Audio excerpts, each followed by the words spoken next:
What this dog did would change everything. In one terrifying moment, a quiet morning turned into a nightmare and a miracle. Outside, 3 years old Sophie played in the yard with Max, their newly adopted German Shepherd. Then she looked out the window.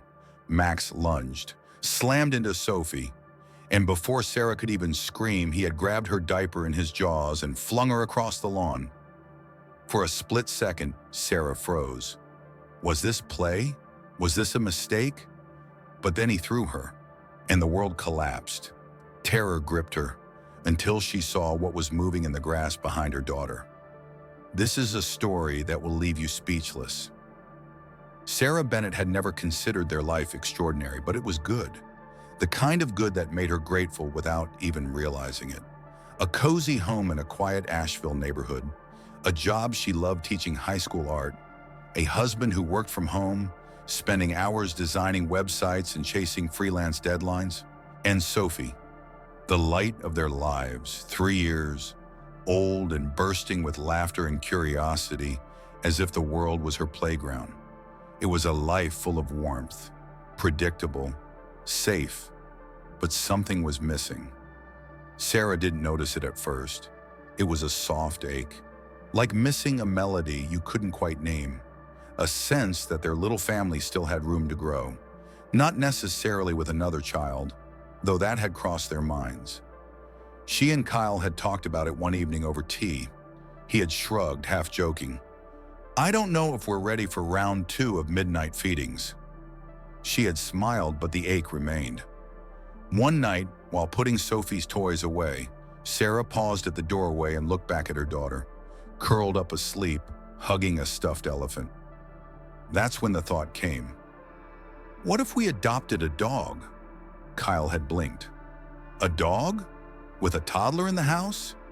Not just any dog, Sarah had said. A rescue. One that needs us as much as we need him. Then he hesitated, and she understood why. Dogs with unknown histories, behavioral trauma, unpredictability.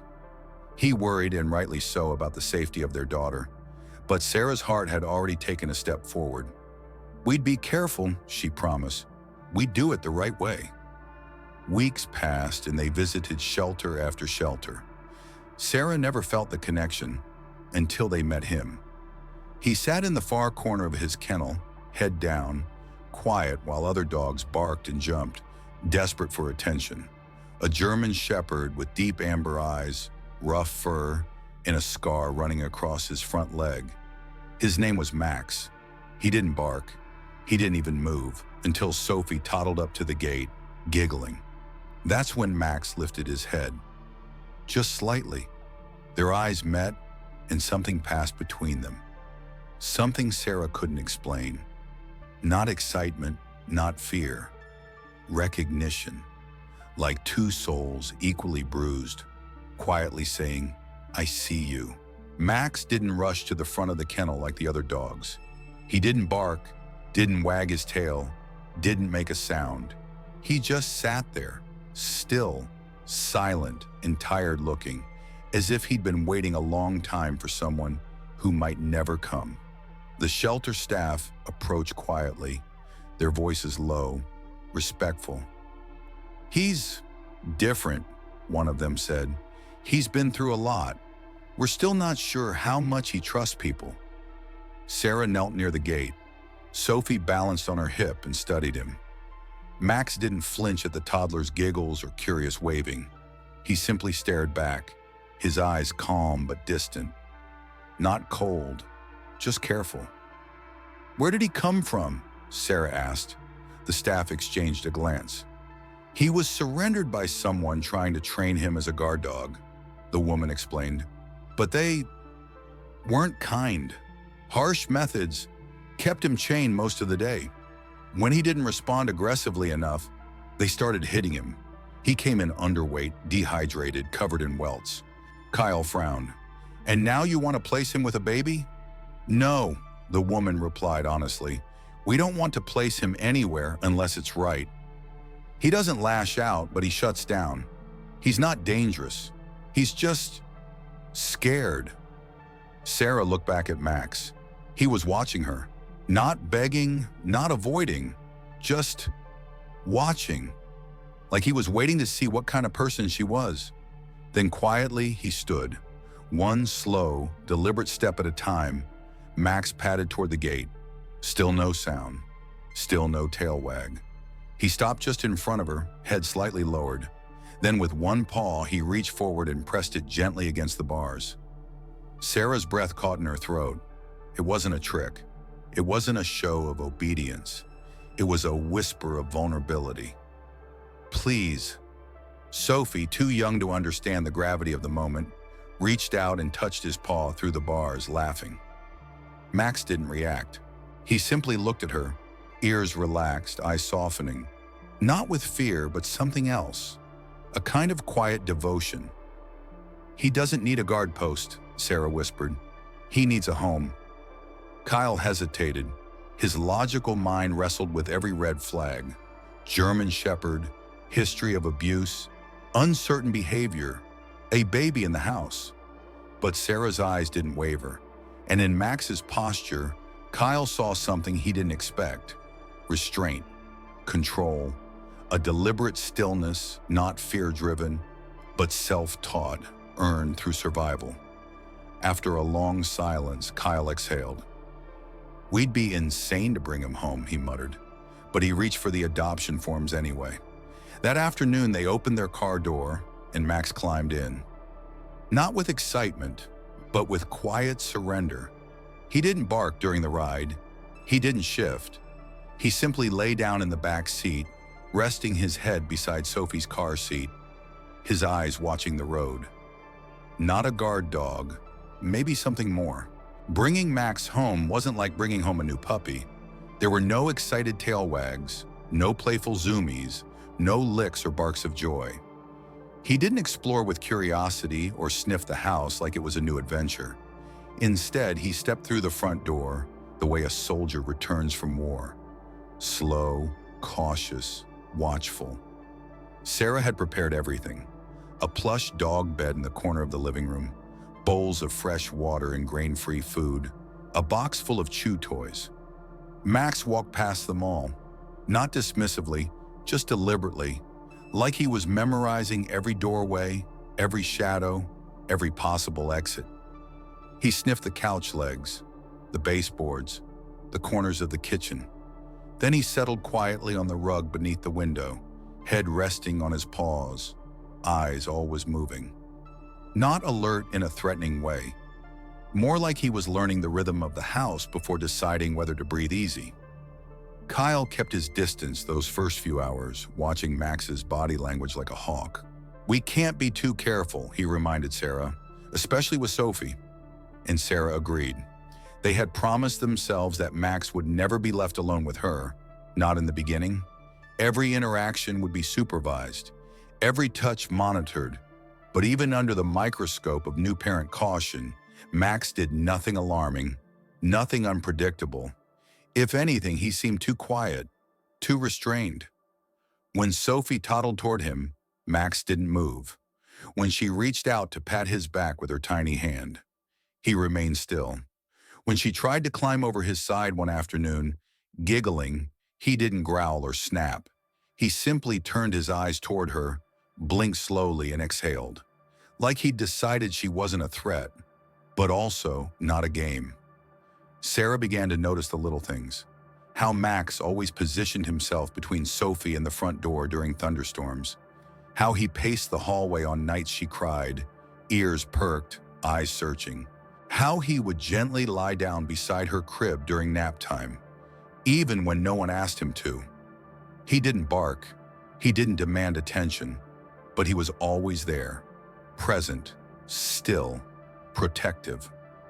There were moments when Sarah would catch Max staring at Sophie, not with the wide-eyed curiosity of a pet discovering a new toy, but with something deeper, a kind of quiet purpose, as if he'd made up his mind. This little girl, this small, squishy, laughing human, she was his, not to own, not to control, but to guard.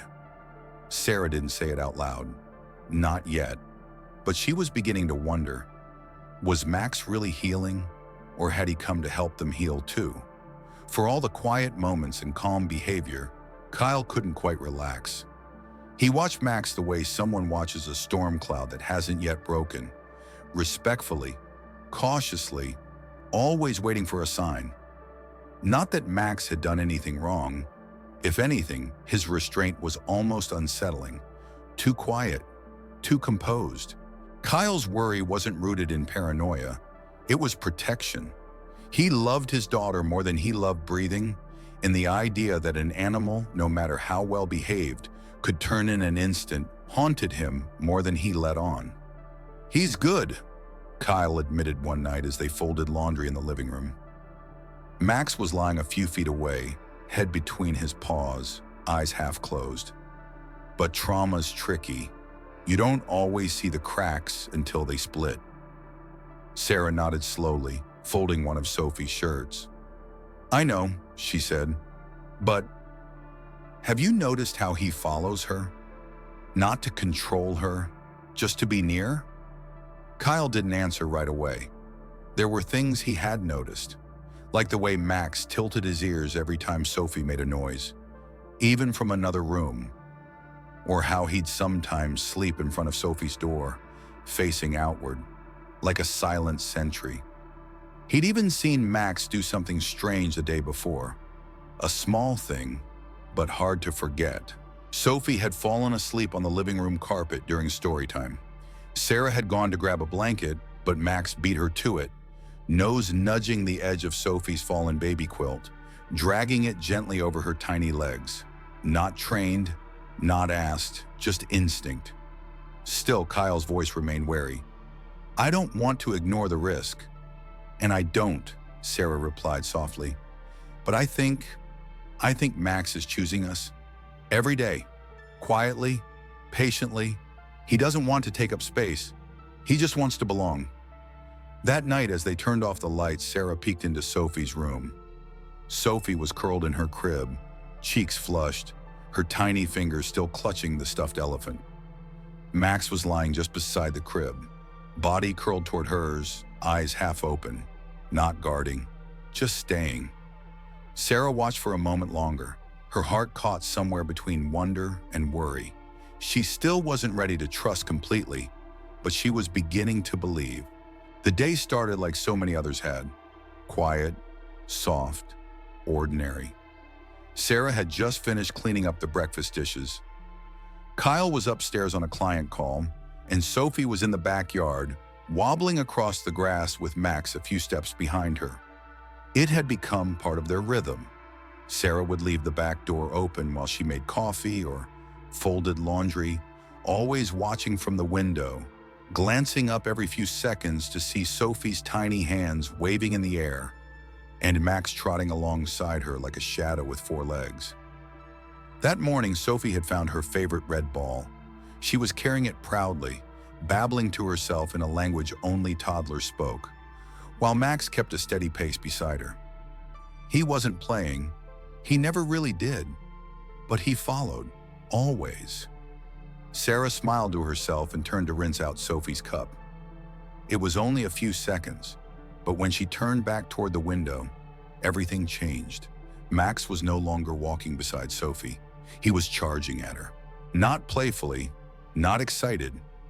His body was low, tense, ears flattened, muscles tight. He looked urgent. Then, without hesitation, Max slammed into Sophie's side with his shoulder, knocking her off her feet. Sarah's heart stopped. Sophie hit the ground with a thud and didn't get up. For one awful second, there was nothing. No sound, no movement. Sarah's hands dropped the cup. It shattered in the sink. Her breath caught in her chest. And then, worse. Max lunged again. This time he lowered his head, took hold of Sophie's diaper in his jaws and, with terrifying ease, lifted her off the ground and flung her across the yard. Sarah screamed, not just from fear, but from a kind of pain that only mothers know. Her legs moved before her brain could. She flew through the screen door, barefoot on the grass, her vision blurring with tears. "No! Max, no!" she cried, voice breaking. "Sophie!" All she could see was her daughter's small, crumpled body lying in the grass several feet away. Her mind was screaming. He snapped. "I knew this could happen. We were wrong to trust him. I should have listened. I should have protected her." Her knees hit the ground hard as she reached Sophie. "Sophie, baby, look at me. Come on, look at me." Her hands moved over the child's body in a frantic search. Blood? Bites? Broken bones? But there was none.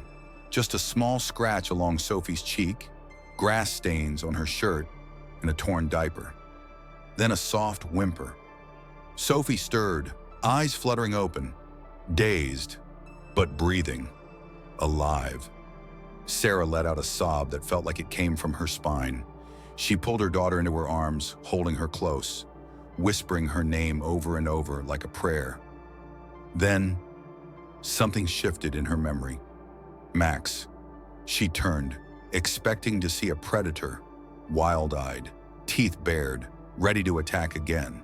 But instead, she saw him collapsed in the grass. Max's chest was rising in short, uneven bursts, his jaw slack. Drool pooled from his mouth. One front paw was curled under his chest, trembling violently. His body twitched, convulsing. "What?" Sarah's breath caught again. She scanned the yard, and that's when she saw it. Just a few feet from where Sophie had been standing moments ago, something slithered across the grass. Thin, fast, vibrant, red, yellow, black. "Oh my God!" The colors locked into her brain. Every parent in the South knew that rhyme. Red on yellow, kill a fellow. A coral snake, one of the most venomous in North America. Silent, slippery, often unnoticed until it's too late. Max hadn't attacked. He had intervened. He saw what she couldn't, and acted before anyone else could, and acted faster than she ever could. The forceful shove, the aggressive lunge, the throw. It hadn't been rage. It had been rescue. Max had gotten between Sophie and the snake, and he'd paid the price. Sarah clutched Sophie tighter as tears spilled freely down her cheeks. Her sobs weren't just fear now. They were guilt. Crushing, suffocating guilt. She had doubted him, feared him, and Max, her quiet, damaged dog, had risked everything to protect the child of the people who once hesitated to give him a second chance. She crawled across the grass toward him, careful not to startle him, but Max didn't move. His breathing was shallow now, his eyes barely open. The bitten paw had swelled grotesquely, the skin tight and red. Sarah reached out, placed a trembling hand on his side. "I'm so sorry," she whispered, voice cracking. "I didn't understand. I didn't see it, but I see it now." Max didn't respond. He didn't need to. She knew what he'd done, and she knew if she didn't act fast, she might lose him forever. Sarah had always thought she would recognize a hero. She imagined boldness, confidence, something loud, something unmistakable. But here he was, lying silent in the grass, barely breathing, with poison in his veins and no one clapping for his sacrifice. Max had never wanted praise, never sought affection. And now the dog they weren't even sure they could trust had nearly died for the child they loved more than life itself. She watched his chest rise and fall, shallow, erratic. The coral snake had already disappeared into the shadows, but its presence still pulsed in the air like a ghost. Sarah reached for Max gently. He didn't react. His eyes were half closed now, flickering like a dying candle. His breathing rasped, every inhale a struggle. The swelling in his paw had spread to his leg, darkening the fur around the bite. "I didn't see you," she whispered, tears falling freely. "I thought you were hurting her. But you were saving her. You were trying to save her." A wave of guilt crashed over her, heavier than fear, sharper than grief. All the thoughts she'd had while running towards Sophie replayed in her mind like needles. He's broken. He's dangerous. I never should have brought him here. But Max hadn't flinched. Not once. Even in agony. even knowing how fragile Sophie was. He hadn't lost control. He had used every ounce of strength not to, and now he was slipping away because of it. Sarah sat in the grass, cradling Sophie in one arm and pressing her other hand against Max's trembling side. Her daughter had gone quiet again, nestling her face into Sarah's shoulder, sensing the heaviness in the air. "I thought I was protecting her from you," Sarah said quietly, "but it was you protecting her from something I never even saw coming." Max didn't lift his head. He couldn't. But his ear twitched slightly, and Sarah felt like it was all he had left to give. She closed her eyes for a second, breathing through the fear. Then she opened them with a fire she hadn't felt since the moment Sophie was born. She looked down at Max, her voice low but urgent. "You held on for her. Now hold on for me." Everything that had once felt uncertain, every ounce of hesitation, was gone. All that remained was the truth. This dog hadn't just earned their trust. He'd earned their hearts, and now it was her turn to fight for him. Sarah didn't remember standing up. One moment, she was kneeling in the grass, clutching Sophie with one arm and watching Max fade before her eyes. The next, she was sprinting toward the house, barefoot, trembling, adrenaline crashing through her chest like a war drum. She didn't feel the gravel under her feet, didn't feel the burning in her calves or the sting of wind on her face. Her mind screamed one thing over and over: "He's dying. I have to save him." Inside, she laid Sophie on the couch with shaky hands, kissed her forehead, and whispered, "Stay here, baby. I'll be back. I promise I'll bring him back too." Then she was moving again. Keys, phone, towel. That was all she grabbed. She didn't put on shoes, didn't think about calling Kyle. Every second wasted was another second Max didn't have. Back in the yard, Max hadn't moved. His body was warm, too warm. His breathing was faster now, erratic and shallow. The swelling in his leg had doubled in size since she first noticed it, and his paw twitched in short, involuntary spasms. Sarah dropped to her knees beside him. "I know it hurts," she whispered, voice breaking, "but I need you to help me, just a little longer." No response, so she did something she never imagined herself capable of. She slid the beach towel under Max's torso, got both hands beneath his weight, and pulled. He was heavy, so heavy, muscle, bone, fur, trauma. Her arms screamed, her legs buckled, her back ached under the strain, but she didn't stop. She dragged him across the grass, inch by inch, toward the driveway. Sweat dripped from her brow. Her breaths came in ragged bursts. Her knees scraped against stone. But all she could see was Max's limp form, the way his head lolled with each movement, the clock ticking down in her mind. Finally, with one last heave of desperation, she rolled him into the back of their SUV, slammed the trunk closed, and jumped into the driver's seat. She didn't even check the mirrors, didn't care about speed limits or stop signs. The emergency vet clinic was 10 miles away, but it felt like 100. She drove like a woman possessed, like a mother saving her child, because in a way, that's exactly what it was. "You saved her," she said aloud as she swerved through a red light. "Now it's my turn." Tears streamed down her face as she gripped the steering wheel, her knuckles white, her heart thundering. She could hear the rustle of Max shifting in the trunk, and every sound, every groan, every whimper pushed her foot harder on the gas. When she skidded into the parking lot, brakes screeching, a vet tech was already running toward her. "My dog! He was bitten by a coral snake!" Sarah cried out, flinging open the trunk. One look at Max's swollen leg and glazed eyes was all the tech needed. "We've got him," he said firmly. Within seconds, Max was on a rolling stretcher and being rushed through the clinic doors. Sarah stood outside, gripping the edge of the car door, her entire body shaking. She didn't realize she'd been holding her breath until it came out in one broken exhale. The doors swung shut behind him, and Max disappeared into the unknown. All she could do now was wait. The receptionist approached gently, offered her a seat, a glass of water, but Sarah couldn't sit. Her legs paced the floor. Her hands wouldn't stop trembling. Every vibration from her phone made her flinch.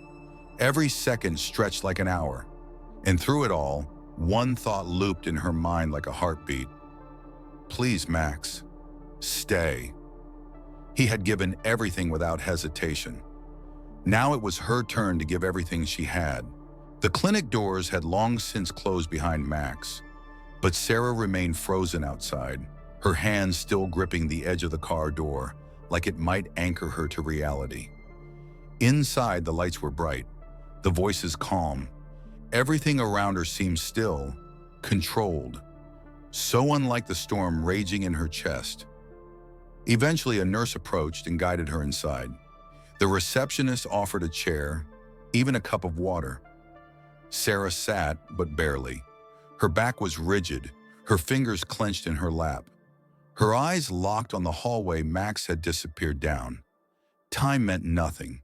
The clock on the wall clicked steadily, but every second was a question mark. Every passing minute stretched into forever. The vet came out once. "We've administered the anti-venom," she said gently. "He's stable, for now, but his vitals are weak. The next 12 hours are critical." 12 hours, Sarah nodded, her lips pressed together so tightly they hurt. She whispered, "Thank you," but her voice sounded distant, like it belonged to someone else. She stayed at the clinic for as long as they allowed. When visiting hours ended, she drove home in silence. Her hands still shook on the steering wheel. Her eyes were dry now, not from relief, but from sheer emotional exhaustion. At home, Sophie was fast asleep in her crib, her chest rising and falling in peaceful rhythm. Kyle met Sarah at the door, his face etched with concern. "What happened?" he asked, holding her by the shoulders. "Where's Max?" Sarah couldn't answer. She collapsed into his arms, and for the first time all night, she let herself cry. They sat on the couch in silence. No TV, no words, just the weight of everything that had nearly unraveled. Later, long after Kyle had dozed off, Sarah tiptoed into Sophie's room. She sat on the floor beside the crib, watching her daughter's tiny hand twitch in sleep. Then she whispered, "You have no idea what he did for you." Her voice cracked. "He didn't even hesitate, Sophie, not for a second. He saw the danger before I did. He gave everything, to protect you. And I..." Her breath hitched. "I doubted him. I was afraid of him. I thought he was broken." She wiped her face with the sleeve of her shirt. "But he wasn't the one who needed fixing. I was. I didn't trust what I couldn't understand. And now I just hope I'm not too late." She sat there for a long time, curled in the dark beside the crib, listening to the quiet hum of the night, waiting, praying. The night stretched endlessly. Sarah didn't sleep. Couldn't. She lay on the couch fully dressed, phone clutched in her hand like a lifeline. Every time it vibrated, even just a spam notification or a silent buzz, her heart leapt and crashed all at once. Outside, the world slowly shifted from black to gray. Dawn crept in through the windows, painting the living room in muted gold.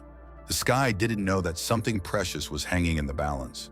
The birds chirped, the wind moved the trees, but Sarah sat frozen in it all, waiting. Then finally her phone rang. She didn't breathe. She didn't move for a second, terrified that the sound would vanish like a dream. Then she answered. "Hello?" A beat of silence. Then the vet's voice, warm and tired on the other end. "Sarah?" Yes, I'm here." "He made it." Sarah collapsed where she sat, a sob bursting from her chest before she could stop it. "He made it," she repeated as if saying it would make it more real. Tears streamed down her face. Relief crashed over her in wave after wave. Her body trembled, but her heart finally exhaled. The vet said they were monitoring him closely, that he'd be weak for a while, but he was stable, out of danger. He was alive. The hero lived. The house felt different the moment Sarah pulled into the driveway. The weight of fear was still there, clinging to the edges of her breath, but now it was softened by something else, something quieter, gentler. Hope. Max lay in the back of the SUV, still bandaged and groggy, his head low but his eyes open, watching, always watching. Kyle helped carry him inside. The house fell silent as they opened the door, careful not to startle him. The once familiar space seemed to hold its breath. Then, a squeal of pure joy. "Maxie!" Sophie stood at the end of the hallway, arms thrown wide, wobbling toward him as fast as her little legs could carry her. Her diaper rustled. Her cheeks were flushed. She didn't understand what had happened. She didn't know the word venom, or sacrifice, or hero. All she knew was that her friend had come back. Max, still too weak to lift his head fully, shifted his body and slowly lowered himself to the floor. And when Sophie collapsed gently against his side, wrapping her tiny arms around his fur, his tail thumped once. Just once. But it was enough. Sarah stood in the doorway, her hand pressed to her chest. Her eyes welled, not with fear this time, but with something deeper. Gratitude, guilt, love. She knelt beside him, running her fingers through the rough fur behind his ears. "I see you now," she whispered. "I'm so sorry it took me this long." Max didn't move. He didn't have to. She knew he understood. The story spread quickly. Neighbors, friends, even local news called Max a hero. But to Sarah, it wasn't just about the snake, or the bite, or the dramatic rescue. Max's true heroism was in something quieter. Trust. He had every reason to fear people, every reason to turn away. But when it mattered, he didn't hesitate. He chose love over fear, loyalty over pain. And that, Sarah realized, was the lesson. Sometimes the ones we fear the most are the ones most willing to protect us. And sometimes the quietest hearts carry the loudest courage. His body bore scars, but his soul carried love.